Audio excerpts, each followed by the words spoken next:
नमस्कार, मैं भारत वंदन न्यूज़ से अंजलि सिसोदिया। साथियों, आज मैं नोएडा इंटरनेशनल यूनिवर्सिटी के कैंपस में आई हूँ, जहाँ पर शिक्षा के को लेकर एक बहुत भव्य कार्यक्रम हुआ।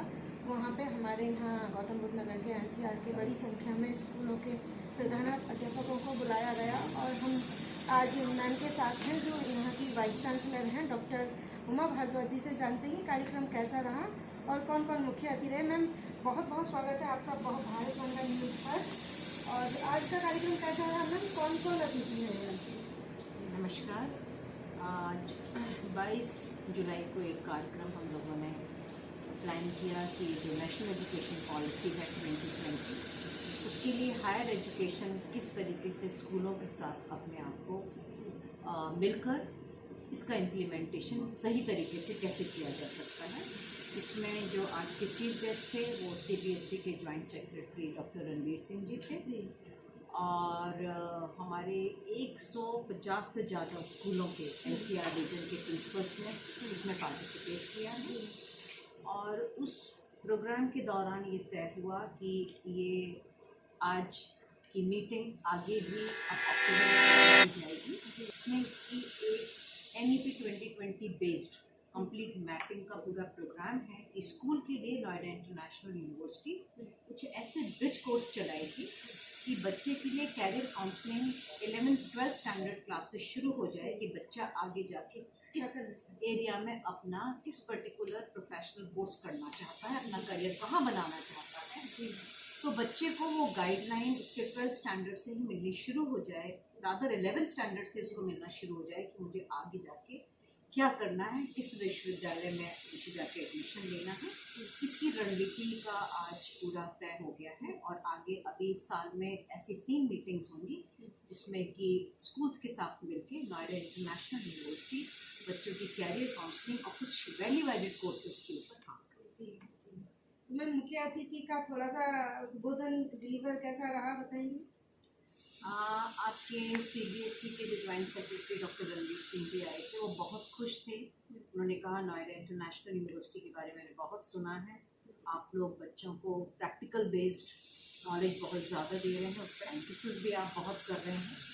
तो मैं यहाँ के स्कूलों के साथ में जुड़ा रहता हूँ, वो लोग हमेशा नोएडा इंटरनेशनल यूनिवर्सिटी की तारीफ करते हैं कि आप खाली बच्चों को प्रोफेशनल एजुकेशन नहीं दे रहे हैं, आप ओवरऑल पर्सनालिटी डेवलपमेंट के ऊपर भी पूरा ध्यान देते हैं। मैम, डीआईजी सर ने और जॉइंट सेक्रेटरी सर ने और भी मैं देख रही थी कई सारे जो आपके अतिथि थे, उन्होंने अध्यात्म को भी इससे जोड़ा, तो पुरातन काल से वैदिक काल को जोड़ा। हम उस तरह से शिक्षा को किस तरह से मजबूत कर सकते हैं? देखिए जी, जब हम बात करते हैं स्पिरिचुअलिटी की, एजुकेशन सिस्टम में स्पिरिचुअलिटी का बहुत बड़ा रोल है।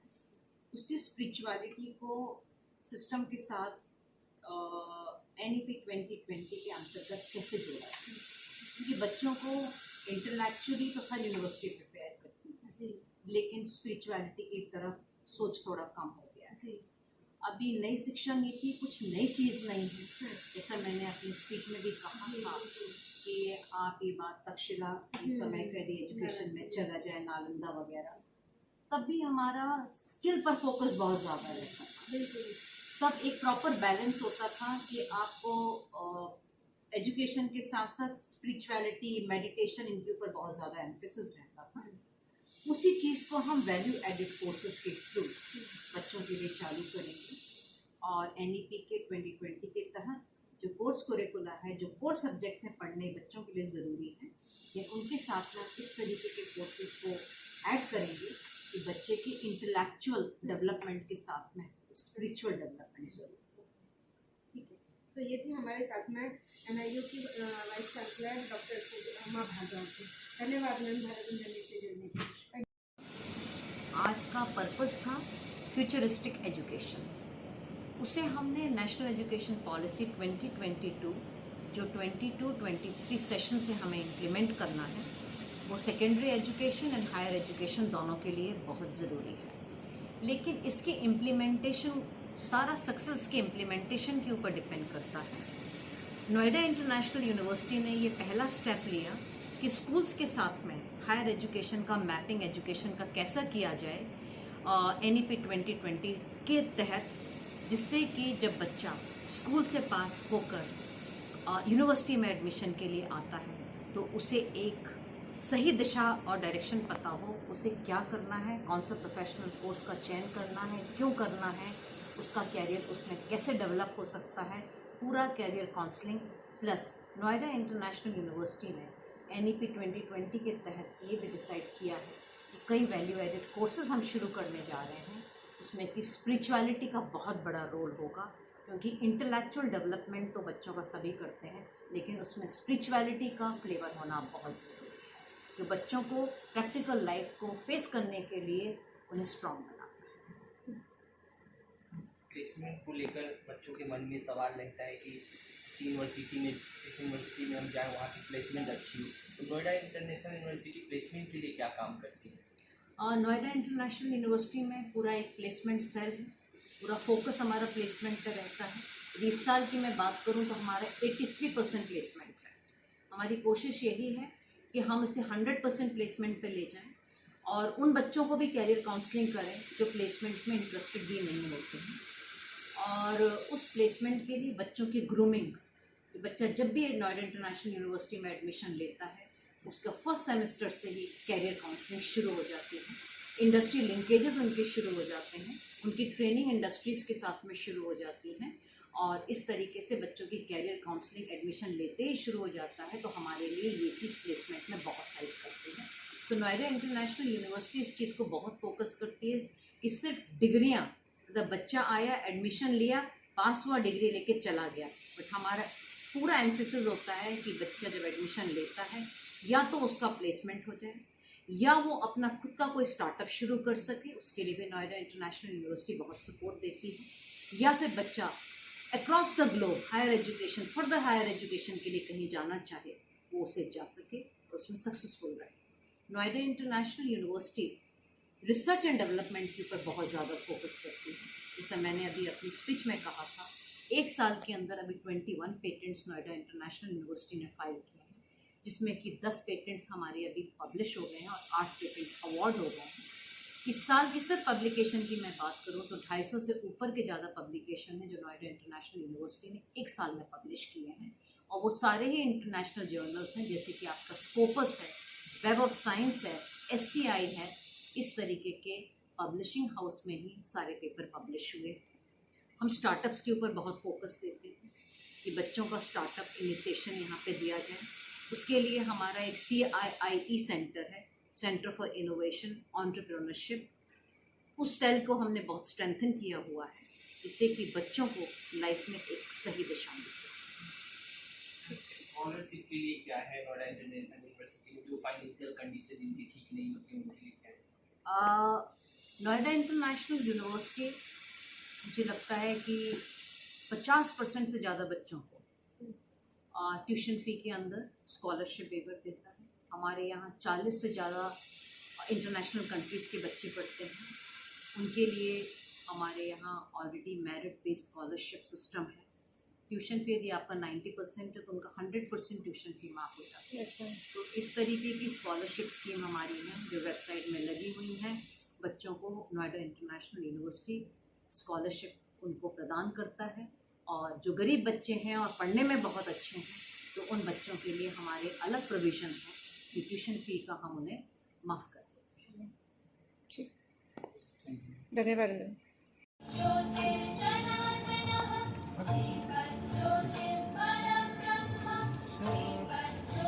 आगे बढ़िए सर, रजिस्ट्रार सर, आइए सर, आइए आइए आइए आइए आइए।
and happiness.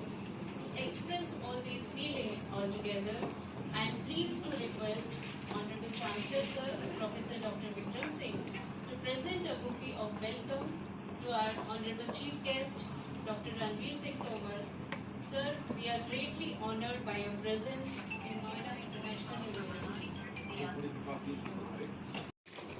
थैंक यू बच्चों। बेटा अब सर की गाड़ी में जाएगा, भूलना मत, गलत गाड़ी में।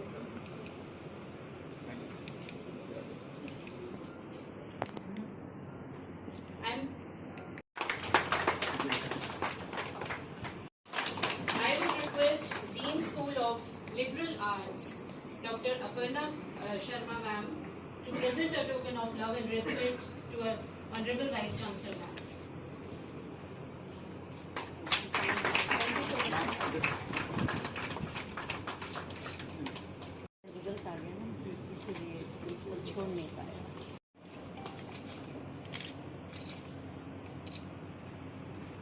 नाटों का निर्माण मैं स्वयं कर दूंगा। चाणक्य की इन लाइनों के साथ मैं परिचय देना चाहूंगी हमारे chief guest doctor Ranveer Singh Tomar. Doctor Ranveer Singh belongs to Dehradun district of Devbhoomi Uttarakhand. Sir headed the CBSE regional office Dehradun as a regional officer since September 2016 to October 2021. Thereafter, as regional head of CBSE Bengaluru, Karnataka.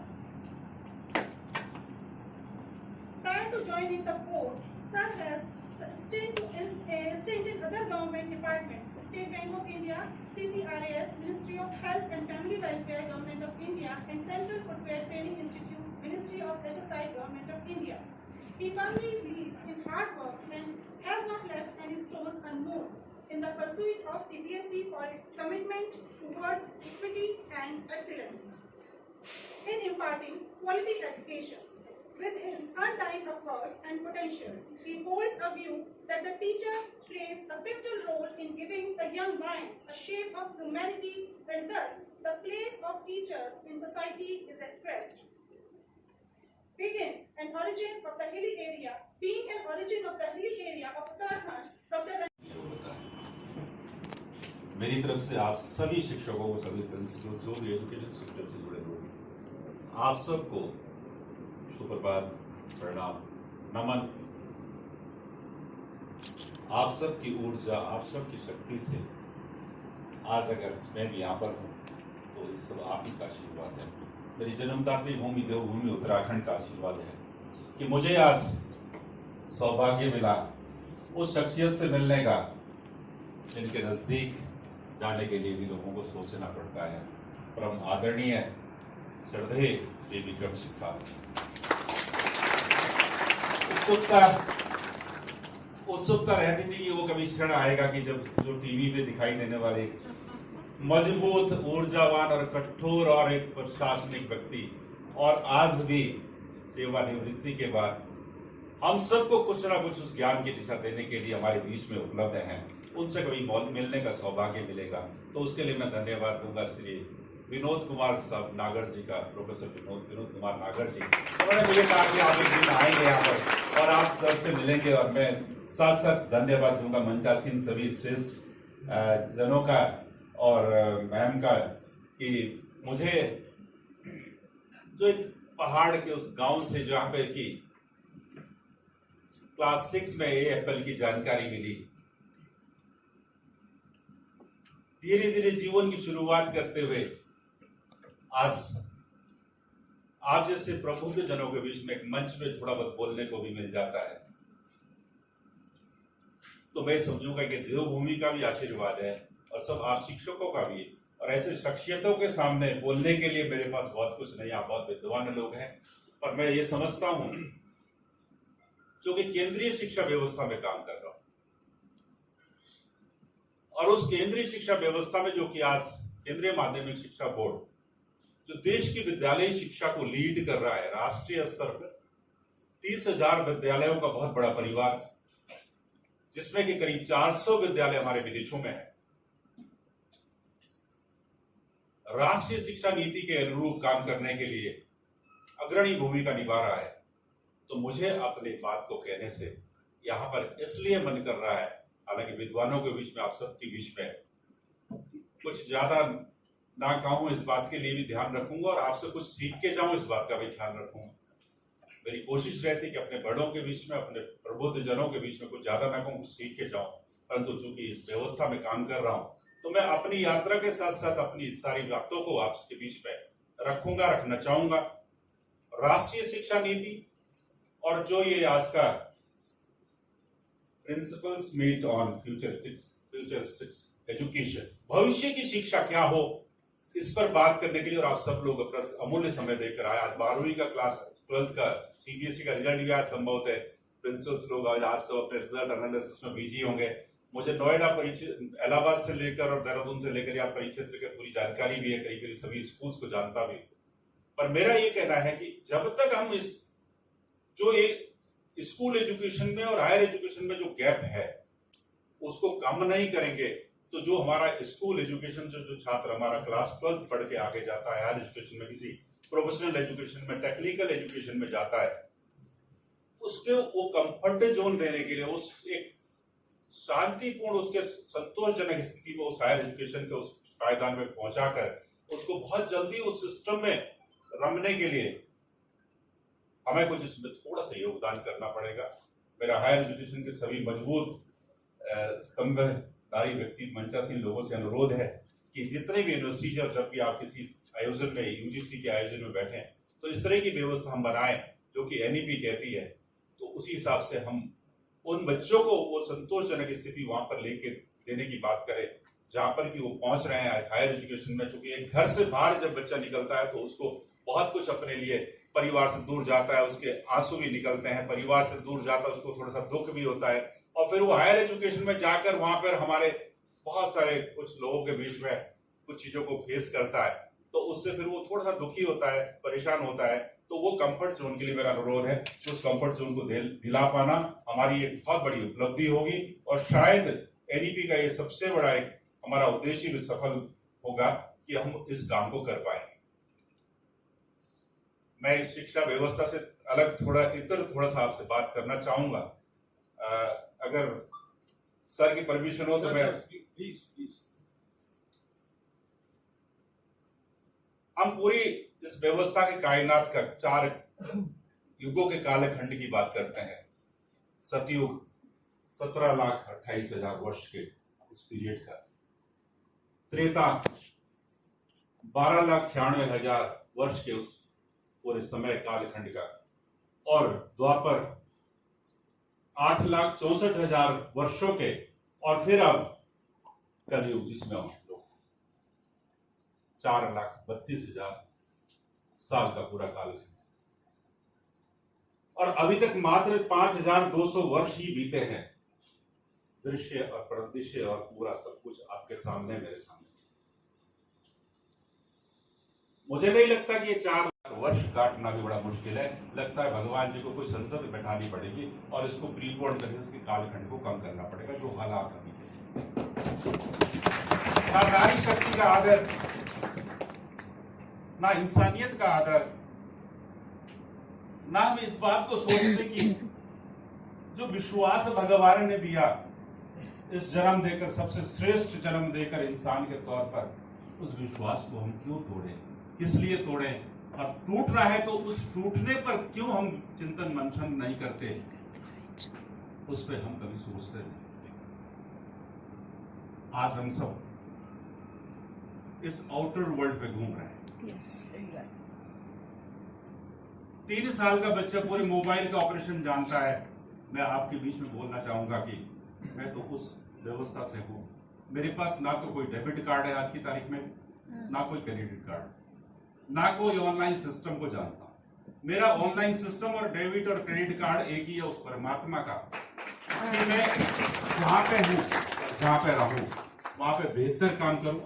और मैं अपनी बात को ही मांग के चलता हूं कि जैसे तो हमारे बीच में प्रोफेसर डॉक्टर विक्रम सिंह सब बैठे हैं, अगर हम कुछ छोटा सा 1.001% भी आप लोगों से अनुसरण कर लें तो शायद कुछ कायाकल्प हो सकता है। वो क्या रखा है कि हम लोग, जो बच्चा खाना नहीं खाता उसकी चिक बर्दाश्त नहीं करना चाहते। 1 और 2 संतान है, उसको मोबाइल पकड़ा देते हैं, 2-4 दिन उसको यूट्यूब पे वो कार्टून दिखा देते हैं, फिर वो अपने आप ही डाउनलोड कर लेता है, और उसको खाना खिला रहे हैं, वो कार्टून में मस्त है। और थोड़े दिनों बाद आप देखिए बहुत सारे बच्चों को वो कार्टून जैसा ही काम करने लग जाता है। हम कहीं घूमने जाते हैं, हम कहीं देवस्थल पे जाते हैं, हम भगवान जी के साथ तस्वीर खिंचवाना शुरू कर देते हैं। अरे भाई, भगवान के समतुल्य क्यों अपने आप को बना रहे हो? मंदिर में जाके उनको अर्पण करते हुए, उनको अपनी श्रद्धा अर्पण करते हुए अपनी तस्वीर खिंचवा रहे हो, फिर उसको फेसबुक पे और व्हाट्सएप पे भेजते। उस आउटर वर्ल्ड को चमकाना चाह रहे हैं। यात्रा पे कहीं गए, कहीं घूमने गए, जब तक वो यात्रा खत्म नहीं होती, घर नहीं आते, तो उससे पहले हमारा फेसबुक और व्हाट्सएप अपडेट रहता है, पूरा भरा हुआ रहता है। अंतःकरण की उस अंतरात्मा को मार दिया है, उसको मारना चाहते हैं, और उस आउटर वर्ल्ड के उस दिखावे की दुनिया को जिंदा रखना चाहते हैं, जो कि बिल्कुल निष्प्रभावी है, निष्क्रिय है, और किसी तरह से बेजान समझ के मान के चलिए। तो मेरा आप सबसे अनुरोध, मेरा तो अभी 4 साल 4 दिन रिटायरमेंट के रह गए, मेरी उम्र आपको पता लग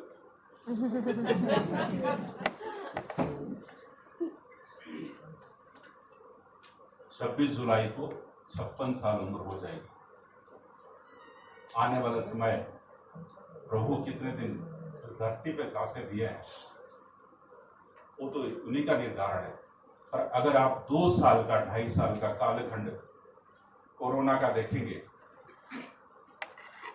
जो अभी भी कभी उफान देता है और कभी फिर हम लगा लेते हैं, ये सभी की जेब में रहते हैं,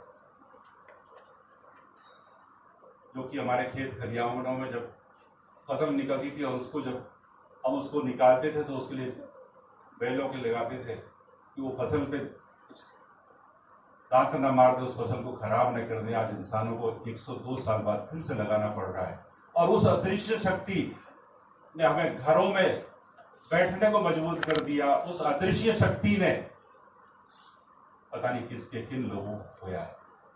किसी के भाई चले गए, किसी के माता पिता चले गए, किसी के बहनें चली गई, किसी की संतान चली गई, परंतु हम फिर भी समझते।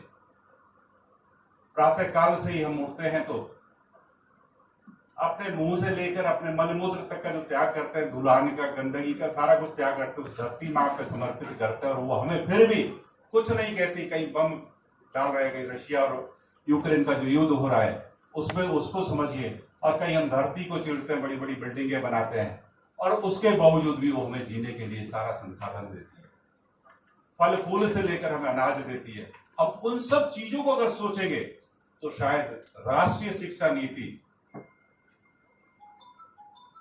में अगर बदलाव नहीं आया तो मैं समझूंगा कि मेरा आज का आपके बीच में ये उद्बोधन बिल्कुल बेकार है। हम उस पे जाएं पहले कि प्रभु ने जब 5200 साल पहले इस धरती पे आकर हमें श्रीमद् भागवत गीता का एक वो ज्ञान दिया, उसमें से कितने लोग ऐसे होंगे जिन्होंने श्रीमद् भागवत गीता पढ़ी होगी? कितने लोग ऐसे होंगे जो अपने बच्चों से उस चिक से कनेक्ट होना चाहते हैं? एक खिलौना आया, दो भाइयों का आपस में उस खिलौने पे झगड़ा हो गया, अरे यार छोड़ो यार, अरे भाई अपनी पत्नी को पतिदेव ने कहा कल एक दूसरा ले आना। हमने सोनू को बांट दिया, मोनू को बांट दिया, विनोद को बांट दिया, रमेश को बांट दिया, हमने बंटवारा तो पहले से ही कर दिया, दो खिलौने पकड़ा दिए, तो इससे साझा मत कर, तू इसका खिलौना मत ले। हम अपने बच्चों को ये नहीं सिखाते कि भैया इतने पुराने खिलौने तो किसी गरीब के बच्चे को दे आओ, नहीं, हमने देना नहीं सीखा, हमने लेना ही सीख लिया है। सर से मैं इस बात के लिए कई बार सर के वीडियोस और सर के आर्टिकल्स पढ़ता हूं, तो मैं ये समझता हूं कि ऐसे विद्वजन इस धरती पे जब है और उसके बावजूद भी हम फिर भी कहीं ना कहीं कुछ जो कर रहे हैं और जो करना चाहते हैं केवल अपने पोषण के लिए इस जन्म को साकार नहीं करना चाहते, तो मैं समझता हूं कि हम लोगों को इस शिक्षा क्षेत्र को और मजबूत करने के लिए बहुत काम करना है, और वो सारा के सारा काम केवल शिक्षकों के पास रह गया है। माता पिता ने तो हारे हुए सैनिक की तरह हाथ खड़े कर दिए कि भैया हमारे बच्चे को तो आप ही को देखना है। कितने सारे संतानें ऐसी है जो हम इस भाव से पढ़ाते हैं, इस भाव से शिक्षा देते हैं कि वो मुझे भी केयर करेगा, मेरे उस गांव को केयर करेगा, मेरी उस जन्मदात्री भूमि को केयर करेगा, और फिर अगर 7 समुद्र भी पार भी जाएगा तो उसके बाद फिर भारत के इस भूमि को भी केयर करेगा। बहुत कम। कोविड में कई बार आपने पढ़ा होगा और सोशल मीडिया पे भी बहुत सारी चीजें वायरल हो रही है कि कोविड की वजह से पिता का देहांत हो गया, हॉस्पिटल में वेंटिलेटर पे डेड बॉडी रखी हुई वेंटिलेटर पे, और बेटे को फुर्सत नहीं है उनके पास जाकर देखने। हम क्या शिक्षा दे रहे हैं? हम किस तरह की शिक्षा दे रहे हैं? Professor Dr. Vikram Singh. Thank you very much.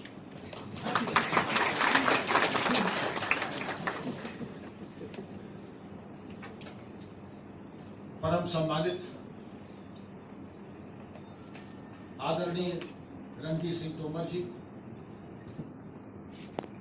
हमारी वाइस चांसलर महोदया प्रोफेसर उमा भारद्वाज जी, प्रो वीसी आदरणीय प्रसेनजीत सर, रजिस्ट्रार मुकेश पराशर जी, ये वैसे तो सारस्वत सभा थी, परंतु श्री तोमर जी ने इसको सत्संग सभा में परिवर्तित कर दिया, और होना भी चाहिए। हम फ्यूचर की बात तब करें, पहले मालूम हो जाए हम खड़े कहां हैं। अतीत के खंडहर और भविष्य की कल्पनाओं से जीवन यापन नहीं होता है। जीवन में जब सात्विकता आती है तब मनुष्य मनुष्य बनता है, और उसकी जीती जगती मिसाल आपके सामने श्री तोमर जी विद्यमान है। चरित्र बल, सौम्य बल, बुद्धि बल। कौन कहेगा कि आप 54 साल के, आप तो मैं सोचता कि आपकी उम्र तो 28 साल है। क्योंकि जब चारित्रिक बल होता है, जब आदमी सचरित्र होता है, वरना मैराथन दौड़ने वाले आईपीएस अफसर 50 तक आते आते 2 आदमी जैसे लाश रखी जाती है, कार में बैठाते हैं उनको, जो मैराथन दौड़ देते। क्यों? क्योंकि चरित्र का अभाव। पानी कम, शराब ज्यादा पीते हैं। मैं सब बोल के कह रहा हूँ, फ्यूचर की बात हम करेंगे, लेकिन मैं आपकी तरह बता दूं, ये फ्यूचर की बुनियाद हम अगर 50 मंजिली इमारत बना रहे हैं, लेकिन नींव खोखली है, तो बहुत जल्द मुझे अनिष्ट दिख रहा है कि 50 मंजिली गिरने वाली है। लेकिन जैसा श्री तोमर जी ने फरमाया कि अगर चरित्र के आधार पर है, वरना अफसरों का क्या है सर, खिले जरूर मगर जंगलों में ही सूख गए। हम वो अफसर हैं जो फाइलों में ही सूख गए। अब रिटायरमेंट के पहले फोटो लग जाती है, रिटायरमेंट के पहले फोटो और फूल लग जाता है। क्योंकि वो पहुंच नहीं पाते रिटायरमेंट तक। जिंदगी के लुत्फ, हमारे माता कहती देखो हमको तुमसे लोकप्रियता नहीं चाहिए, तुम बड़े हो जाना, हेलीकॉप्टर खरीद लेना, हमें मत बैठा। लेकिन ये घर शरीफों का है, जिसने शराब पीना घर मत लौटा, समझेंगे एक लड़का नहीं हुआ। इस घर के शरीफों के लड़के जो सिगरेट पीते हैं, जो शराब पीते हैं, गुरुजनों आपके चरणों में प्रणाम, आप सबका आदर है। और इस विश्वगाने में मातृ देवो भव, पितृ देवो भव, गुरुर देवो भव, ऐसी वैभव संपदा किस काम की, जहां मां अगर अंग्रेजी न बोले कि मम्मी डोंट नो इंग्लिश, नहीं चाहिए, नहीं चाहिए। वो अहंकार की महायात्रा जो माता पिता को विस्मृत करा दे, नहीं चाहिए। वो संतान जिसमें की काफी मेरी जानकारी में है, न्यूयॉर्क में 4 कमरों 4 फ्लैट्स है, रोल्स रॉयस है, हवाई जहाज है, लेकिन माता पिता के लिए कमरा है। उन्होंने पूछा हमसे कि विक्रम कैसा लगा, हमने कहा शमशान लग रहा है। आज में उत्सव है, यहाँ कोई गुची, लीवाइस और वो 5 लाख के जो सूट्स आते हैं, यहाँ कोई नहीं पहना, न रोलेक्स पहना है, लेकिन जो वातावरण है, burst of positive energy. Soman ji ने कहा था भगवत गीता पढ़ी है, जरा सोचो किसी ने पढ़ी है, मैं सुनाऊं भगवत गीता। धर्म क्षेत्र कुरुक्षेत्र संहिता से आगे बढ़ो, एक ही बताता हूं, पहला चैप्टर वर्ष 69, या निशा सर्वभूतानां तस्याम जागृत संयम। तोमर जी ने क्या कहा कि जब संसार सोता है, मेरा मोबाइल फोन चालू रहता है। वैसे तो मोबाइल फोन आप सबका चालू रहता है, लेकिन यहाँ पर प्रेत आत्माएं भी हैं और यहाँ पर ऋषि आत्माएं भी हैं, लेकिन हमारी ट्यूनिंग प्रेतात्माओं की तरफ चली है। तो मोबाइल ऐसा नहीं, इनका मोबाइल चलता 6 बजे तक, 4 बजे तक चलता, रात भर नहीं, योगी थोड़ी है, महाभोगी है। या निशा सर्वभूतानां तस्याम जागृत संयमी। जब संसार सोता है तो योगी पुरुष जागता, उसकी एकाग्रता, क्योंकि जब तमस में होता है तो तमस से फिर आदमी सुखों में जाता है। हमारे यहाँ विद्या की तो बहुत बात होती है, अविद्या की बात करें, हमारे वांग्मय में अविद्या है। अविद्या क्या है? 4 दोस्त मिलेंगे, बैठेंगे और हा हा हू करें। अब आगे मैंने तो मेरी बेटियां बैठी हैं और कह देंगे साहब ये, और जो मटर गश्ती करेंगे वही लोग रिटायरमेंट नहीं देख पाते हैं सर, क्योंकि उनका फ्यूज उड़ जाता है 55-56 तक पहुंचते, उनका मिडिल स्टम्प आउट, खत्म हो गया। उम्र जी मैं बता दूं, मेरी उम्र 72 साल है।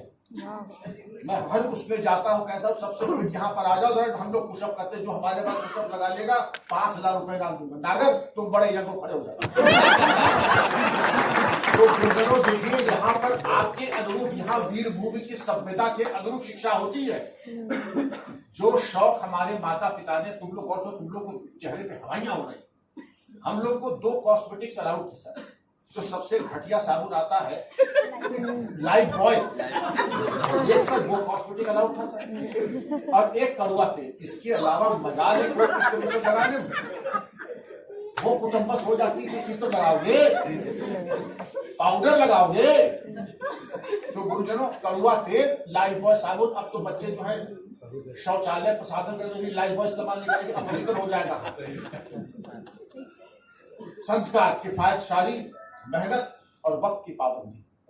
किफायतशाली कि अगर हमारे पास ठीक है, गाड़ी है, लेकिन थोड़ी की साइकिल से जाओ, वो कार तुम्हारे पिताजी के लिए, तुम्हारे लिए नहीं। जब कमाना तो अपनी कार से जाओ। वक्त की पाबंदी और कठोर परिश्रम। इतनी मेहनत करो, सुबह उठ के पसीना टपकाओ नहीं तो खुद ही टपक जाओगे बहुत जल्द।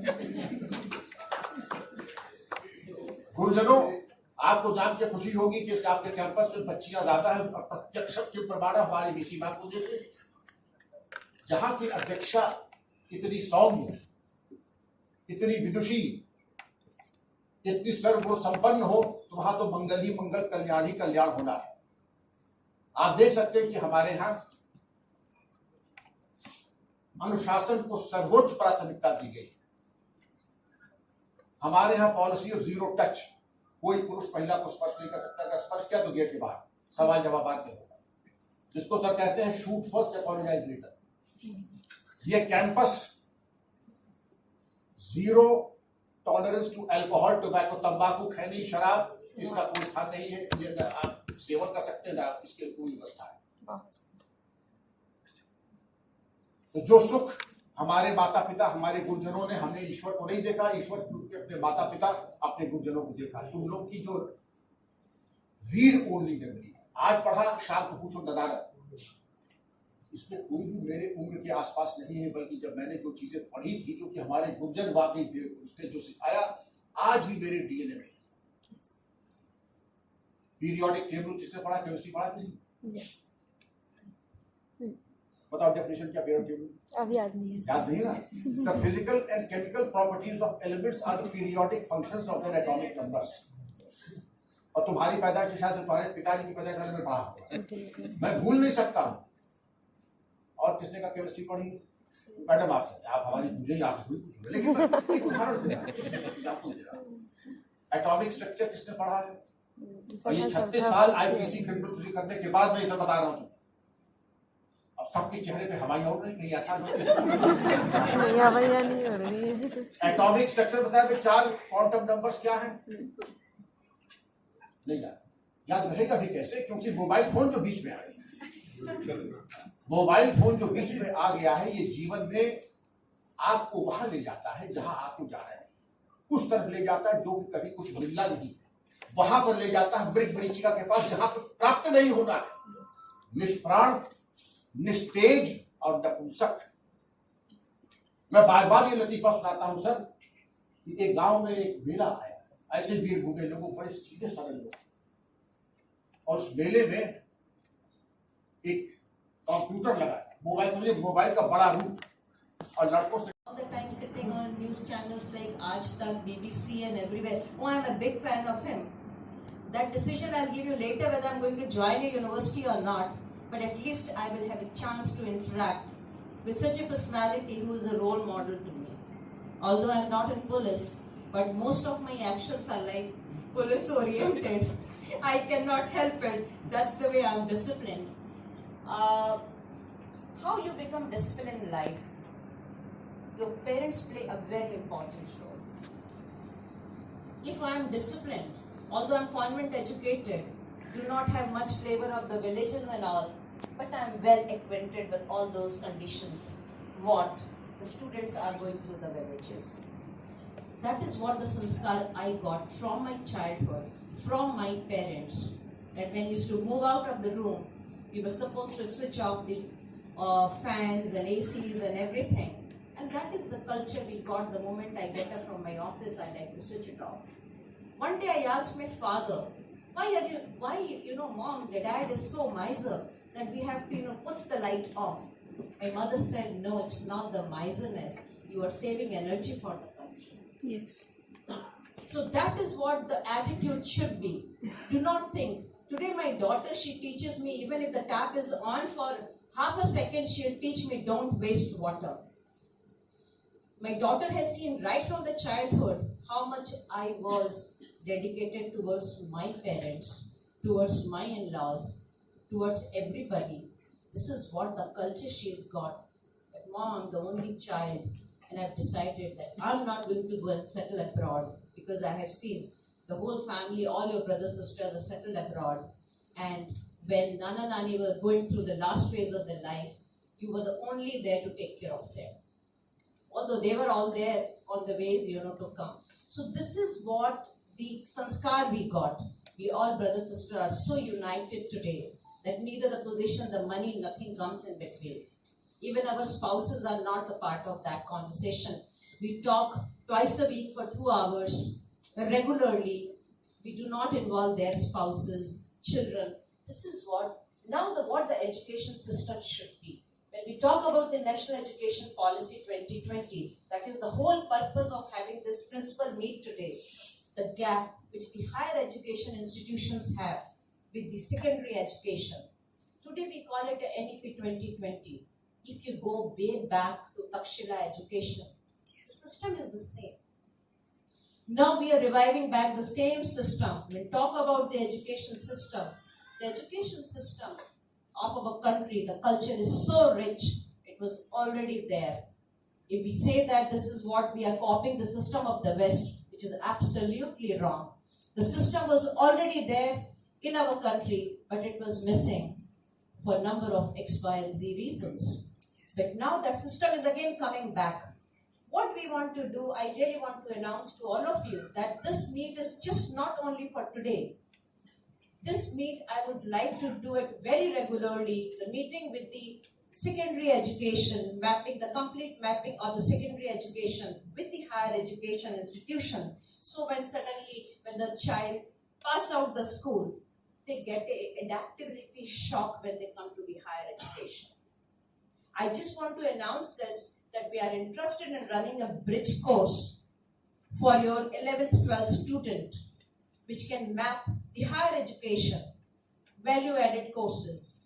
Because as Chancellor Sir has said, Dr. Ranveer Singh has said, that spirituality should be the part of your curricula. Sketch on a piece of paper. The mother will come and ask, what are you doing? Have you completed your homework? We just have a complete emphasis on the homework. Even in the classroom, the teacher is teaching in a class, and sometimes the student is sketching something at the back of the copy. The teacher will come and slap you there and then. All that is not allowed. That means we are responsible for the creativity which is dying. The parents are responsible, the teachers are responsible. Now, as per the NEP, we really want to work together that we should inculcate some value-added courses which can really make a student to face the practical life which they are going to face throughout their life. That is very, very important. So spirituality, like mythology, how many children are aware of Mahabharata, Bhagavad Gita? They don't even know about it. What is Sundarkand and all those things? Ramayana. Who knows all these things? Have they really read all these religious books? No, not at all. They do not have time, because the parents also do not have the time for all this. Everybody is busy in the rat race. So this is very, very important, that through this national education policy, we can have, by the name of value-added courses, such courses to be run so that we can make our student very, very strong spiritually, intellectually. Because spirituality plays a very, very important role for you to be successful in your practical life. So this is the whole purpose of meeting today. It's not only for today. I think we should have such 3-4 meetings in one calendar year, so we can map when the student pass out from 12th standard, they know what is their career counseling is. After 12th, where they have to go, what they have to do. For that, Noida International University is extending an open offer to all the principals who are from the various schools, that we will run the bridge courses together. That certain, if the student knows right in the 11th standard what career they want to pursue, you should have the bridge course, so that right from the school level to higher education till the placement, see what should be the outcome of any degree. Either the student should be a good entrepreneur, or they should have a good placement, or they should, across the globe, wherever they want to go for further higher education, should be eligible for that. So that is the whole purpose. Now, just briefly, I just want to brief you. When we talk about the university, universities cannot be just the teaching shops. Universities are the knowledge server. That means we are known for the research and innovation. I just want to brief you that Noida International University in past 1 year have published more than 250 papers in Scopus, SCI and Web of Science. Noida International University in research projects, extramural funding through DST, DBT, MSME, we have more than 20 crore funding with us. We have a culture of the seed money culture here in the university, which we give to our teachers to do the basic research.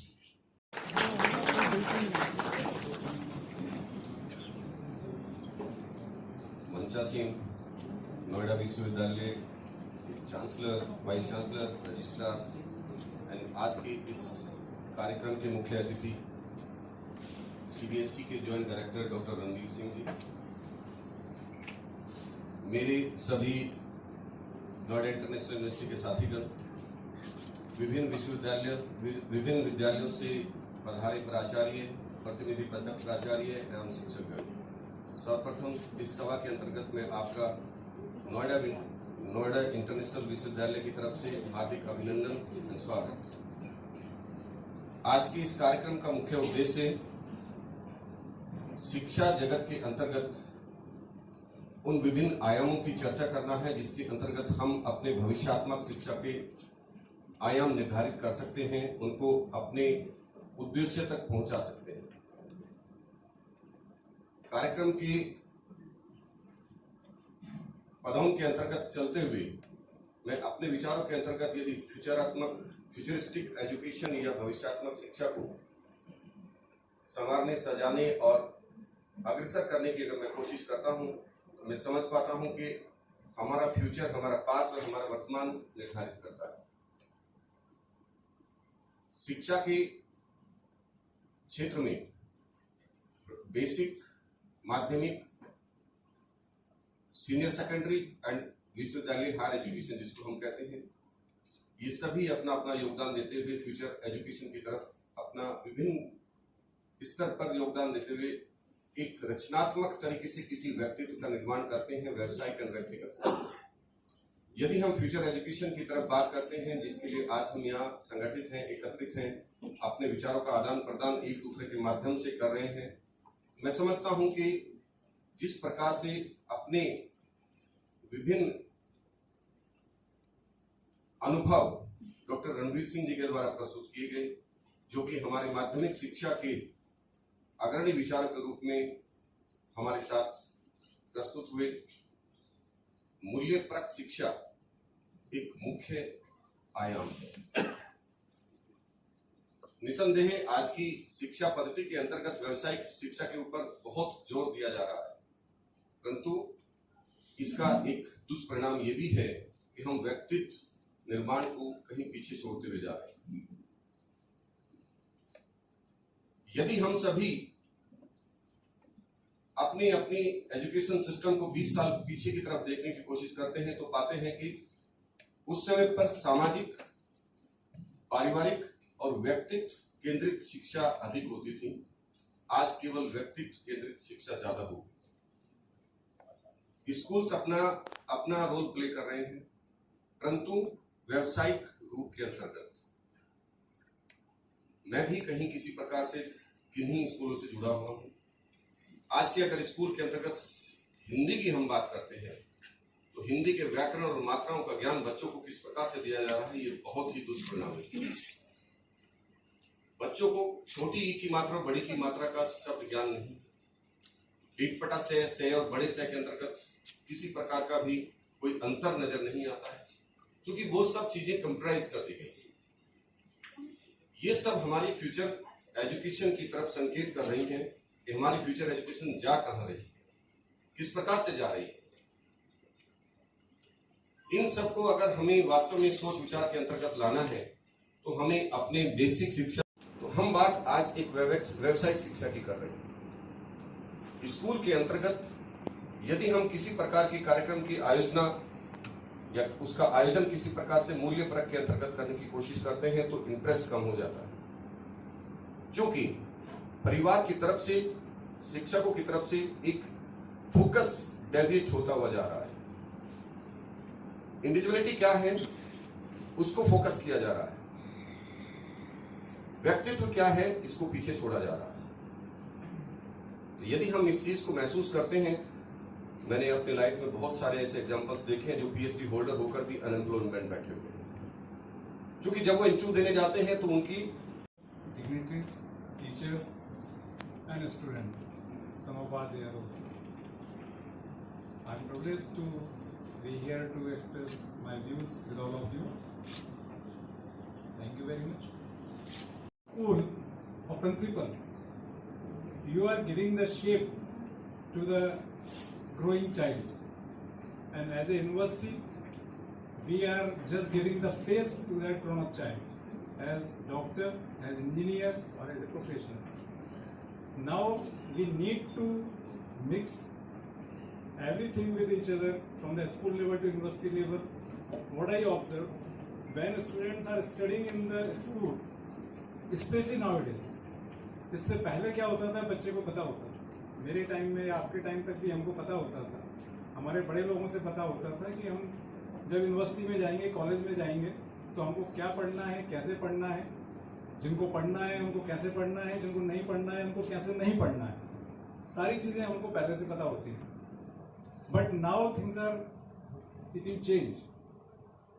अभी private university concept है, private college concept है, बहुत सारी चीज़ें ऐसी हैं कि बच्चे कंफ्यूज हैं. सब लोग उन बच्चों को स्कूल में अप्रोच करते हैं, वो भी अपने पड़ोसियों से सुनते हैं, घर वालों से सुनते हैं कि तुमको इस यूनिवर्सिटी में जाना है. उनको कन्फ्यूज़न होता है कि ये यूनिवर्सिटी क्या है और ये कॉलेज क्या है, ये प्राइवेट यूनिवर्सिटी क्या है. पहले तो हमने सुना था कि यूनिवर्सिटी दिल्ली यूनिवर्सिटी होती है, पुणे यूनिवर्सिटी होती है. ये अचानक बीच में नए नए नाम जैसे यूनिवर्सिटी के कैसे आने लगे हैं. तो they need to convey the message, they need to talk about this thing कि क्या दोनों में अंतर है. प्राइवेट यूनिवर्सिटी के बारे में बच्चों के मन में एक बड़ा कंफ्यूजन रहता है कि ये तो प्राइवेट यूनिवर्सिटी है, या कुछ भी हो सकता है. We need to taught them कि यहाँ कुछ भी नहीं हो सकता है. We are guided by the some guidelines same as the government guidelines. We need to teach them कि what is difference. They are confuse. Is there any difference between the degree awarded by the Delhi University or degree awarded by the INNIU or Calcutta or whatever it is? But ये confusion इतना बड़ा है कि उनका decision biased रहता है और वो गलत दिशा में कई बार चले जाते हैं, गलत कोर्सेज चुन लेते हैं, गलत जगह चुन लेते हैं. बहुत सारे छोटे शहर के बच्चों में केवल ये डाउट होता है कि मुझको जाके बस दिल्ली में जाके, पूना में जाके और बॉम्बे में जाके पढ़ना है. पेरेंट्स होते हैं कि वहाँ जाके उसको बहुत अच्छा एजुकेशन मिलेगा, मगर बच्चे को ये पता नहीं होता है कि एक्चुअली में वहाँ जाके करने वाला क्या है. उसको बहुत सारे चैलेंजेस वहाँ करने होते हैं. तो we need to teach them, we need to inform them about the culture, what we are going up, which university is going what type of culture, ये हमको जानना है. हमारे टीचर्स भी हैं. अभी NEP 2020 का टाइम आने वाला है. NEP 2020 के बारे में हमको बहुत ज़्यादा कुछ सीखने की ज़रूरत है और सिखाने की ज़रूरत है. बिकॉज ये एक्सपेरिमेंटल टाइम है, एक्सपीरियंशियल लर्निंग है, जिसमें बच्चे को बहुत ज़्यादा थ्योरी बेस की ज़रूरत नहीं, बहुत ज़्यादा फॉर्मूलेज उसको याद करने की ज़रूरत नहीं. और ये जैसा कि वैस DC मैम ने कहा कि ये सिस्टम आज से नहीं है, इंडिया में 5000 साल पहले से एग्जिस्ट था. तो मैं आपको इसमें एक एग्जाम्पल दूँगा कि द्रोणाचार्य का नाम आप सब लोगों ने सुना हो, कुछ लोगों ने शायद कृपाचार्य का नाम नहीं सुना हो. कृपाचार्य कौन थे? कृपाचार्य द्रोणाचार्य के साले हुआ करते, जो नॉर्मली हस्तिनापुर में जितने भी राजकुमार थे पहले वो उनको पढ़ाया करते. उनका जो मेथड था पढ़ाने का वो बड़ा रूटीन पीरियड मेथड था. बच्चों को क्लास में बुलाते थे, थ्योरी पढ़ाते थे, धनुष बाण वगैरह के चित्र वगैरह दिखाया करते थे, बच्चे उससे सीखते थे. And management was not happy. Management means the king, Dhritarashtra was not happy with that type of teaching. वो हमेशा एक किसी अच्छे टीचर की तलाश में रहते थे जिसको फ्यूचरिस्टिक NEP 2020 के बारे में कुछ आइडिया हो. उसी समय द्रोणाचार्य जब राजा द्रुपद से अपमानित हुए तो वो अपमानित होकर बदला लेने के लिए हस्तिनापुर तरफ आए. उनको लगा कि मेरा रास्ता वहीं से, वहाँ जाके मुझे कुछ ऐसी सहायता मिल सकती है जहाँ से मैं ये अपना टारगेट अचीव कर सकूँ. तो वो अपने आप को डायरेक्टली इंट्रोड्यूस नहीं करना चाहते थे कि वो जाके अगर धृतराष्ट्र को जाके बोलते हैं कि मैं द्रोणाचार्य हूँ, तो धृतराष्ट्र तो उनको उनके आश्रम से ही बुलवा देते. Because Dhritarashtra was searching such type of teacher जिनको थ्योरी नहीं प्रैक्टिकल की नॉलेज थी. तो उन्होंने अपने आप को इंट्रोड्यूस करने के लिए पहले वो उस जगह गए जहाँ सारे राजकुमार एक मैदान में खेल रहे थे. जब सारे राजकुमार एक मैदान में खेल रहे थे, भाई की तरह सदैव अपना आशीर्वाद और प्यार देने वाले आज के मुख्य अतिथि माननीय डॉक्टर रणवीर सिंह तोमर साहब का मैं हृदय से हार्दिक अभिनंदन करता हूँ. मंच पर उपस्थित माननीय उप कुलपति महोदय, जिन्होंने इस विश्वविद्यालय के प्रति अपने विचारों से इस विश्वविद्यालय में आमूल चूल परिवर्तन किया और उस परिवर्तन ऐसा परिवर्तन किया कि इस विश्वविद्यालय ने गति मिली. और उस गति के लिए मैं अपने उप कुलपति महोदय को हृदय से सादर नमन करता हूं. साथ में मंच पर विराजमान प्रति उपकुलपति महोदय, जिन्होंने इस विश्वविद्यालय के लिए बहुत कुछ दिया, क्योंकि मैं पिछले 6 वर्ष से इस विश्वविद्यालय में कार्यरत हूं, लेकिन आपने इस विश्वविद्यालय में आकर के एक अपने विचारों से एक नई क्रांति ला करके आमूलचूल परिवर्तन किया, जो बड़े ही स्वाध्यायशील अनुभवी। मैं अपने प्रति उपकुलपति महोदय का अपने हृदय से हार्दिक धन्यवाद करता हूं। हमारे बीच में उपस्थित नोएडा अंतर्राष्ट्रीय विश्वविद्यालय के कुल सचिव महोदय, जिन्होंने विभिन्न विश्वविद्यालयों में जाकर के शिक्षा की ज्योति को जगाया और उच्च शिक्षा में एक नए परिवर्तन ला करके शिक्षा को रोजगार परक प्रशिक्षण देकर के विद्यालय नहीं बल्कि विश्वविद्यालय को गौरवान्वित किया। ऐसे में अपने मैं कुल सचिव महोदय का हृदय से हार्दिक अभिनंदन करता हूं। साथ में आज का दिन नोएडा अंतर्राष्ट्रीय विश्वविद्यालय के लिए बहुत ही शुभ दिन है, क्योंकि यहाँ पर पूरे भारतवर्ष के छलने हुए जिगर को मरहम देने के लिए जो संघर्षशील शिक्षक शिक्षिकाएं छात्र एवं छात्राओं को उच्च गुणवत्तापूर्ण शिक्षा प्रदान कर रही है और इस विश्वविद्यालय में आकर के हमारा गौरव बढ़ाया, उन सब का मैं इस मंच की तरफ से, अपने नोएडा अंतर्राष्ट्रीय विश्वविद्यालय की तरफ से, अपने उपकुलपति की तरफ से आप सभी का पुनः हार्दिक अभिनंदन करता हूँ। क्योंकि समय बहुत ज्यादा है, मैं आपका नहीं लूंगा। हमारे बीच में उपस्थित हमारी बड़ी बहन शकुंतला सिसोदिया जी हमारे बीच में उपस्थित है, जिन्होंने जब मैं उनके विद्यालय में गया तो मुझसे ये कहा कि 300 लड़कियां इस बार कक्षा 12 पास हुई हैं और मैं चाहती हूं कि वो 300 लड़कियां नोएडा इंटरनेशनल यूनिवर्सिटी के कैंपस विजिट करें। तो मैं उनका हृदय से हार्दिक अभिनंदन करता हूं। साथ में वनस्थली की हमारी प्रिंसिपल मैम बैठी हैं, अन्य मैम बैठी हैं, मैं नाम सबके नहीं जानता। हमारे भाटी जी दयानंदपुर इंटर कॉलेज से, गुरुजी किसान इंटर कॉलेज से, और हमारे प्रमुख साहब जो कि एक नहीं बल्कि 2 नहीं 3 इंटर कॉलेजों के प्रबंधक हैं, जिन्होंने आकर के हमको गौरवान्वित किया है। मैं उन सब का हृदय से हार्दिक अभिनंदन करता हूं। अब मैं हमारे बीच में उपस्थित अभी कुछ दिन पहले नवयुग पब्लिक स्कूल हरदीमपुर में चलता है, जो कि सीबीएसई का बहुत बड़ा स्कूल है। मैंने वहां जाकर के देखा कितना अनुशासन उस विद्यालय में देखने को मुझे मिला। वहां के बच्चे कितने अनुशासन प्रिय थे।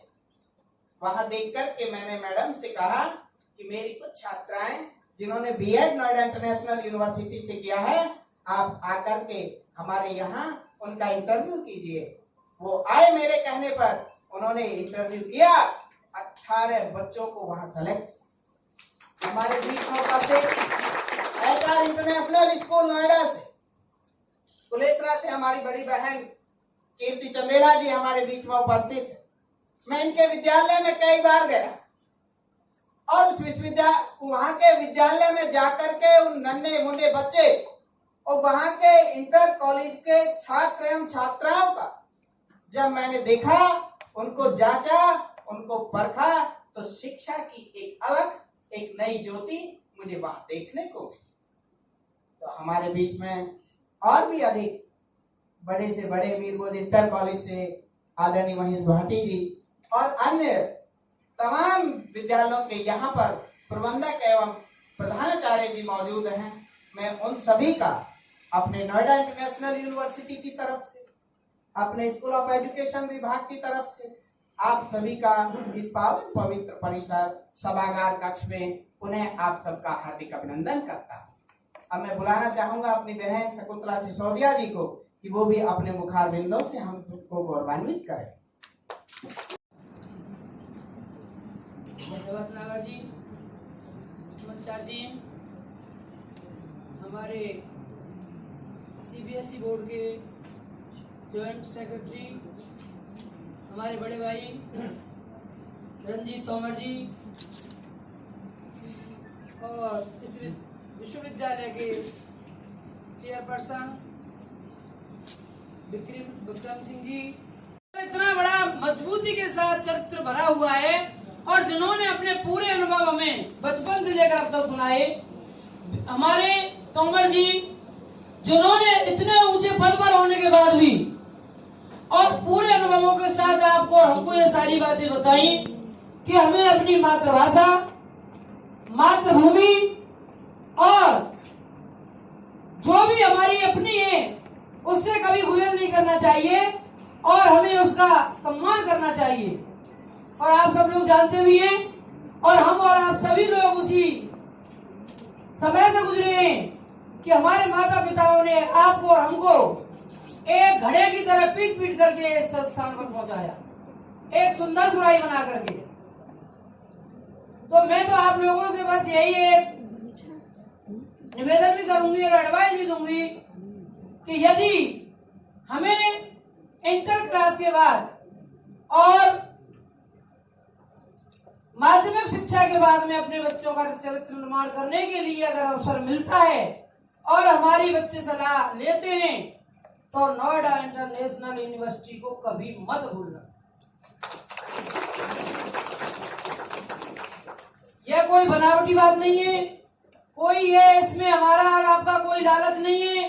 यदि हमें अपनी बेटी, अपने बच्चे इस विद्यालय में सुरक्षित महसूस हो रहे हैं तो मैं पुनः आप लोगों से ये अनुरोध करूंगी, जैसा कि हमारे अभी वाइस चांसलर मैडम ने कहा कि अगर आपको किसी भी चीज की आवश्यकता हो, चाहे वो काउंसलर की है, बच्चों से कोई वार्तालाप करना है, आपको समय समय पर हमें बुला करके बच्चों को वहां पर मोटिवेट कराना हो, उसके लिए भी वो सभी प्रबंध तंत्र तैयार है।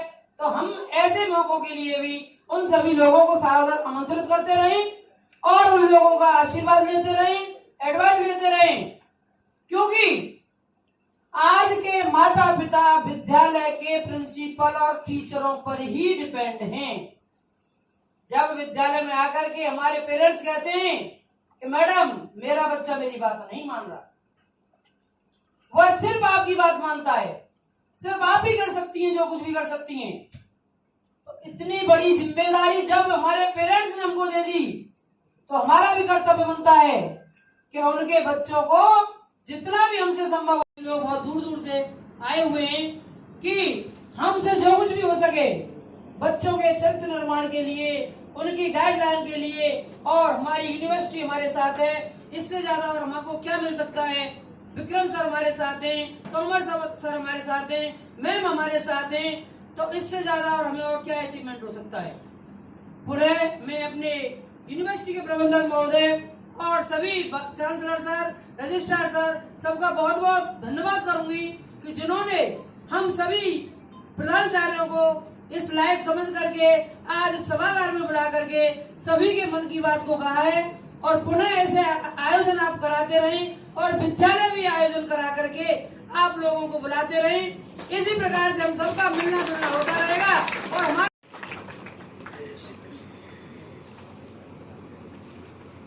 Thank you so much, sir, for your kind presence. और अपने प्रबंधक समिति से कार्यक्रम इंटर कॉलेज बम्बावट समिति के सदस्य और बहुत ही स्वाध्यायशील जिन्होंने आज समाज और वैदिक संस्कृति को बढ़ाने का काम किया है। ग्रामीण अंचल में चल रहे इंटर कॉलेजों में वैदिक शिक्षा प्रणाली को बढ़ावा देने के लिए आप हमेशा अग्रसर रहे हैं। 80 वर्ष की उम्र में भी स्कूलों में जाकर के आप नई नई शिक्षा के आयामों को जाकर के बताते हैं। आपका नोएडा इंटरनेशनल यूनिवर्सिटी में पढ़ाने पर मैं बहुत बहुत हार्दिक अभिनंदन करता हूँ। हमारे बीच में उपस्थित डॉक्टर गौरव सोलंकी जी, जो कि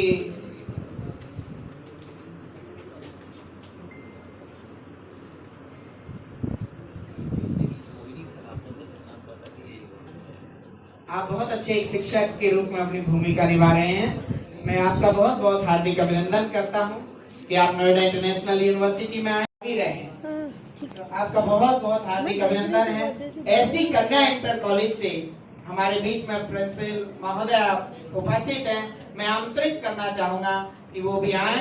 आपका विद्यालय में लगभग 1200 लड़कियां विद्या अध्ययन कर रही हैं, जो कि नोएडा इंटरनेशनल यूनिवर्सिटी में विजिट भी करना चाहती हैं। मैडम, आप नोएडा इंटरनेशनल यूनिवर्सिटी में आई, आपका मैं बहुत बहुत हृदय से हार्दिक अभिनंदन करता हूं कि आप नोएडा इंटरनेशनल यूनिवर्सिटी के परिवार से जुड़ी हैं। आपका बहुत बहुत हार्दिक अभिनंदन।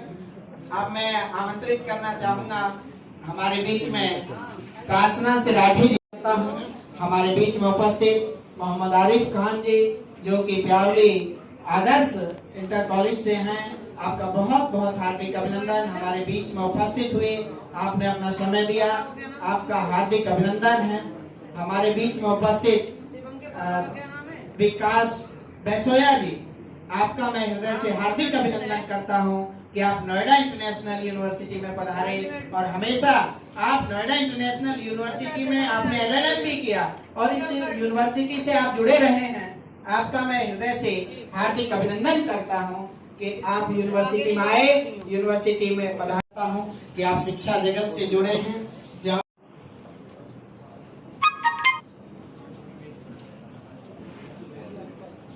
महोदय, कुलपति महोदय और कुल सचिव से महोदय से मैं निवेदन करूंगा कि उनको प्रतीक चिन्ह भेजकर उनका हार्दिक अभिनंदन हैं। शायद मैं नाम नहीं जानता और सूची में भी नाम नहीं है। मैं निवेदन करना चाहूंगा कि वो मंच पर आ जाएं। सेक्रेटरी हैं सिकंदराबाद स्कूल से, मैं आपका हृदय से हार्दिक अभिनंदन करना चाहता हूं कि आप आए। आपका बहुत बहुत हार्दिक अभिनंदन। आप विश्वविद्यालय में आए, विश्वविद्यालय परिवार से जुड़े, आपने हमें गौरवान्वित किया। मैं हृदय से आपका हार्दिक अभिनंदन करता हूं, आपका स्वागत करता हूं। हमारे बीच में उपस्थित भाई संदीप जी, आपका भी हृदय से मैं बहुत बहुत हार्दिक अभिनंदन करता हूं कि आप शिक्षा जगत से जुड़े हैं, शिक्षा की ज्योति को जगा रहे हैं। आपका भी मैं हृदय से हार्दिक अभिनंदन करता हूं। हमारे बीच में उपस्थित श्रीमान NP शर्मा जी, आपका भी मैं हृदय से हार्दिक अभिनंदन करता हूं कि वो भी मंच पर आए। आपका मैं हृदय से हार्दिक अभिनंदन